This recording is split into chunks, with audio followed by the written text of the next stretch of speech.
Pires e irei apresentar esse trabalho intitulado Recuperação Estrutural na Ponte da Torre, Identificação e Análise de Manifestações Patológicas, Ensaios e Soluções Adotadas.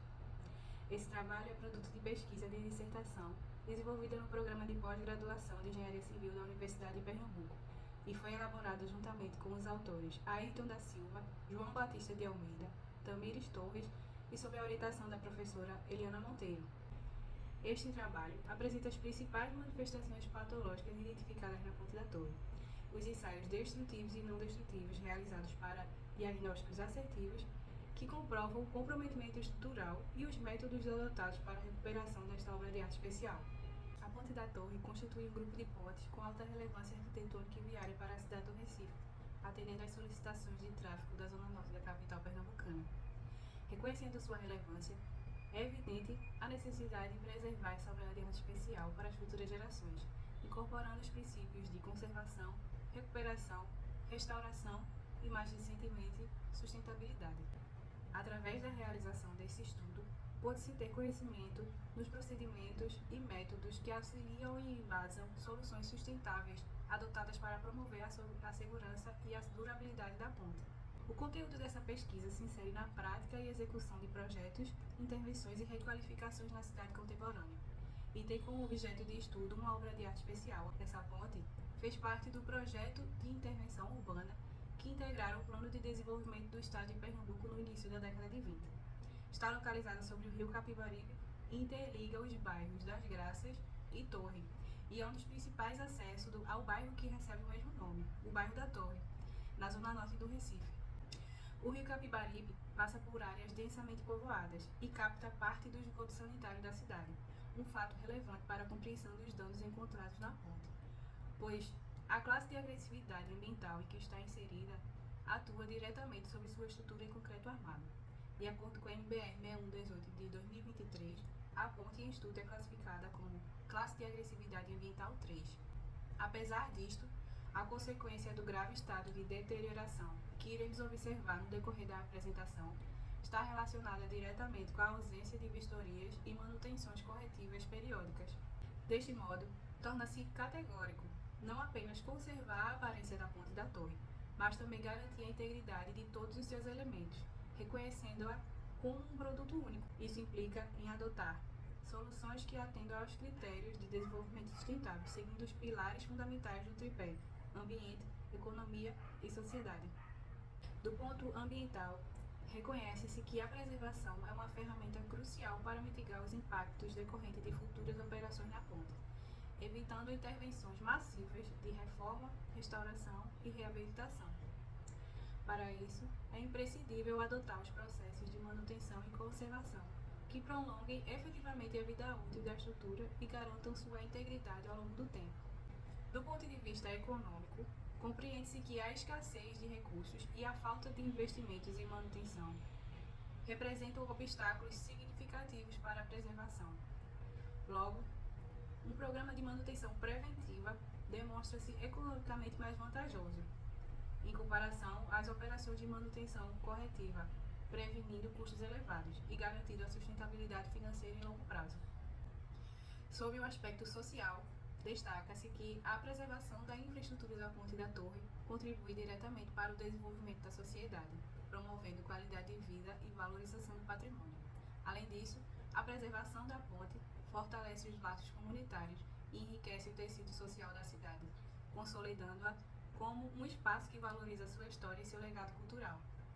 Destinada ao tráfego rodoviário, conforme o Departamento Nacional de Infraestrutura e Transporte, DENIT, ela possui aproximadamente 120 metros de comprimento, 14 metros de largura para a faixa de rolamento e 3 metros para cada passeio. É categorizada como ponte viga, o tipo mais barato e simples de estrutura para pontes.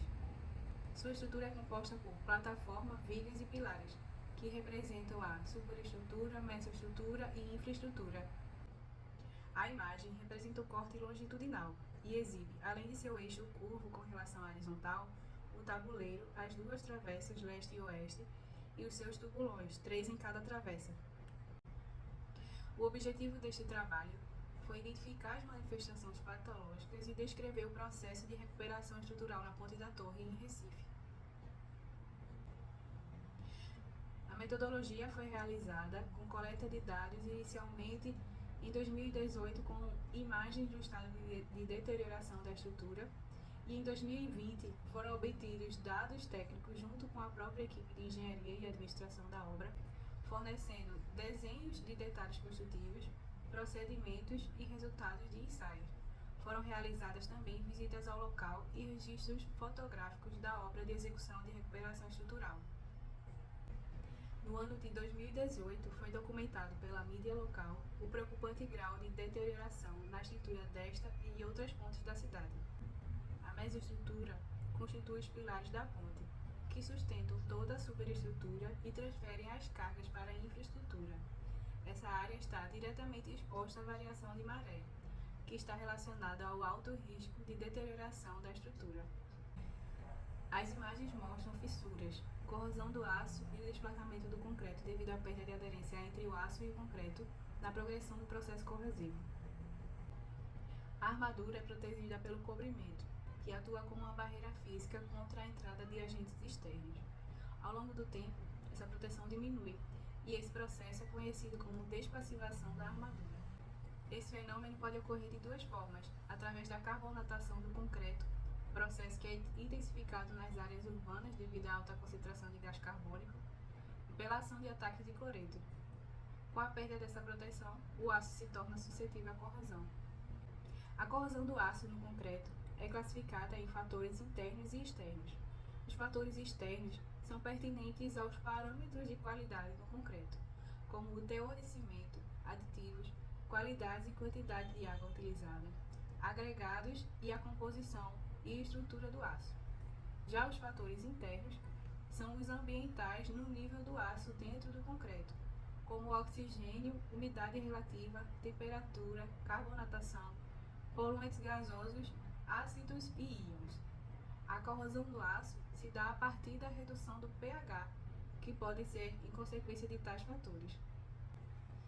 O tipo de corrosão mais frequente é a desencadeada pelo contato com a água, a corrosão úmida, comum em ambientes em contato com a água ou que contenham água, devido à presença de cloretos.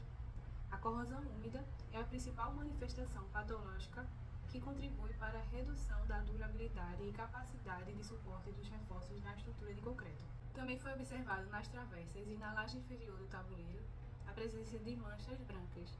Essas manchas são características de um fenômeno conhecido como eflorescência, resultado da formação de depósitos salinos na superfície do concreto, causada pela sua exposição à água, seja ela proveniente de infiltrações através de fissuras ou das condições do ambiente quente e úmido.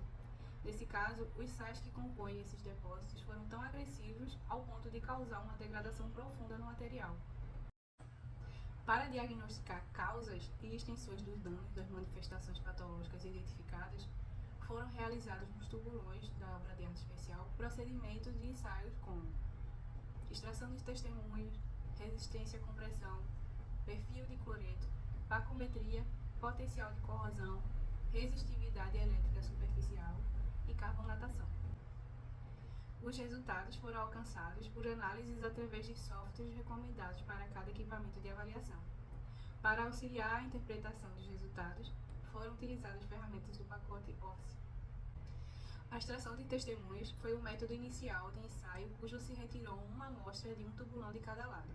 De acordo com a NBR 7680 de 2015, os resultados obtidos através desse procedimento podem ser utilizados para a aceitação do concreto em caso de não conformidades, para a avaliação da segurança estrutural da obra em andamento ou para a verificação da segurança estrutural de uma obra existente. A análise dos testemunhos mostra a existência de duas camadas internas, que possivelmente foram executadas em períodos diferentes, pois os concretos não apresentam ligação entre eles, apesar de terem o mesmo traço. Os ensaios de resistência à compressão dos testemunhos também foram realizados com base na NBR 7680, de 2015. Do lado leste, a resistência mínima foi de 24,13 MPa e no lado oeste, de 33,2 MPa, apresentando alguns valores abaixo da norma atual. O ensaio perfil de cloreto foi realizado em laboratório. Este ensaio determina a concentração iônica de cloretos solúveis em água. A amostra foi coletada no tubulão 1 ao leste e no tubulão 3 ao oeste, e obrigatoriamente foram retiradas numa altura na variação do nível de maré.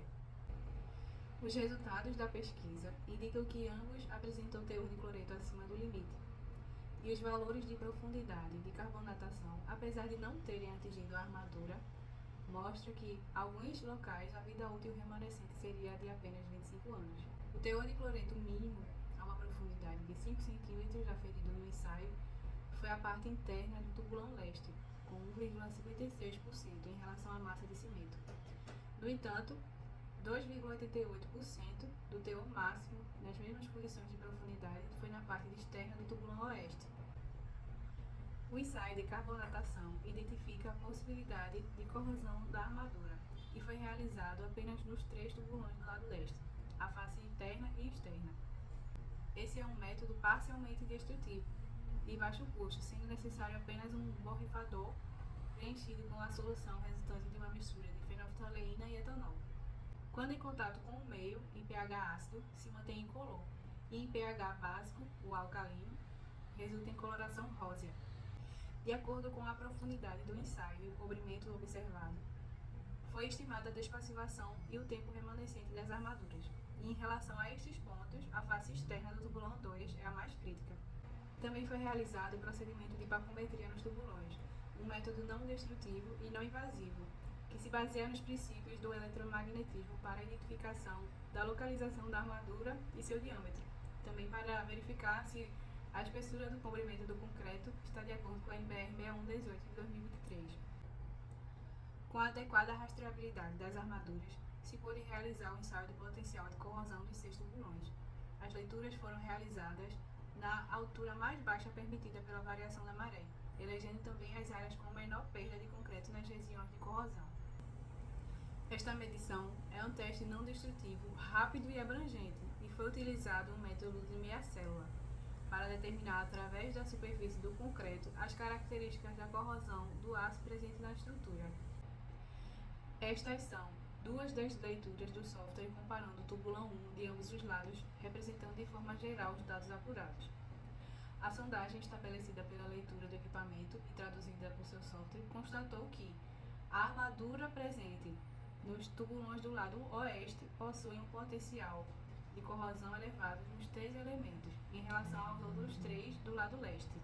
Por fim, o procedimento não destrutivo, resistividade elétrica superficial, submete superficialmente o concreto a uma corrente elétrica alternada, utilizando 4 eletrodos.